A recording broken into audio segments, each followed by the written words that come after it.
Quando a Torá ordena que a gente não coma sangue ao comer a carne de um animal, ela usa a seguinte expressão: seja forte, não coma o sangue. E hoje a gente vai ver por que ela usa esse tipo de linguagem para passar o mandamento. Eu sou Yair Alon e esse é o Zohar Diário.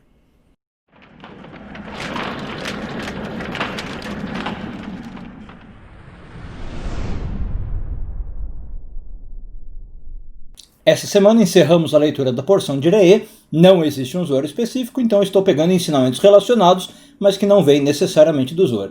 E hoje, aliás, a gente vai ter uma aula 4 em 1, porque a gente vai fazer a análise que eu mencionei antes da vinheta, do ponto de vista de 4 comentaristas da Torá. Então, como eu disse, o versículo que proíbe a ingestão de sangue, aqui na nossa porção, é o versículo 23 do capítulo 12 de Deuteronômio. Inclusive, você pode dar uma olhada como é que está a sua tradução, mas a tradução mais literal do hebraico seria: seja forte, não coma o sangue. E aí, como eu disse, os comentaristas falam: por que essa expressão seja forte, não coma o sangue? Geralmente a Torá dá um mandamento e dá um mandamento. Não matarás, não roubarás, não come sangue. Mas por que esse seja forte? Bom, a primeira explicação vem do famoso Rashi, que é talvez o comentarista aí por excelência, o mais clássico. E ele diz o seguinte: a Torá precisou falar seja forte porque era um costume muito arraigado do povo comer sangue. Eles comiam sangue em excesso. Então esse mandamento não era fácil. Realmente precisava de uma questão de força, né, de resistência para eles não comerem o sangue. Essa é a primeira opinião. A segunda opinião vem de um sábio chamado Rabbi Shimon ben Azai. A lógica dele é a seguinte: se para um mandamento de comer sangue, que não é um mandamento difícil de a gente cumprir, porque as pessoas em geral não têm desejo de comer sangue, né? É um mandamento que a gente facilmente cumpriria. A Torá disse: fortifique-se, não coma sangue. Isso vem para ensinar que a gente precisa se fortalecer para cumprir todos os mandamentos da Torá, mesmo os mais difíceis.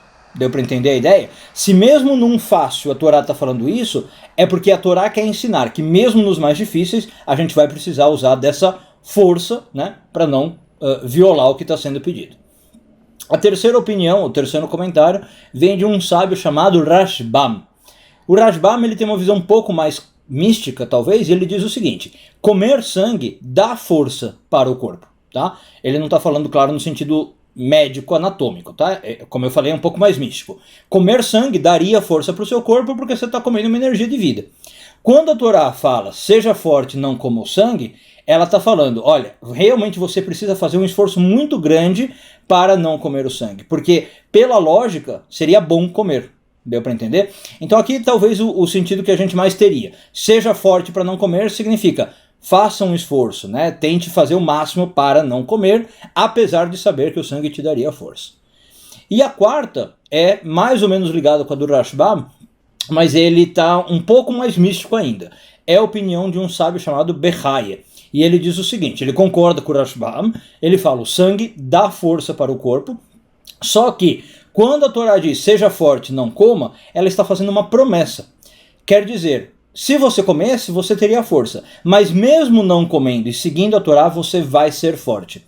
Então, o Bechaye é como se ele lesse com uma vírgula, né? Em vez de ler uma frase como seja forte, não coma, ele diz seja forte, você vai ser forte mesmo assim, e não precisa comer. A sua força vai vir mesmo sem comer o sangue. Pronto, ficaram aí as 4 análises, espero que tenham gostado e agradeço muito. Um beijo grande, Shabbat Shalom e tudo de bom.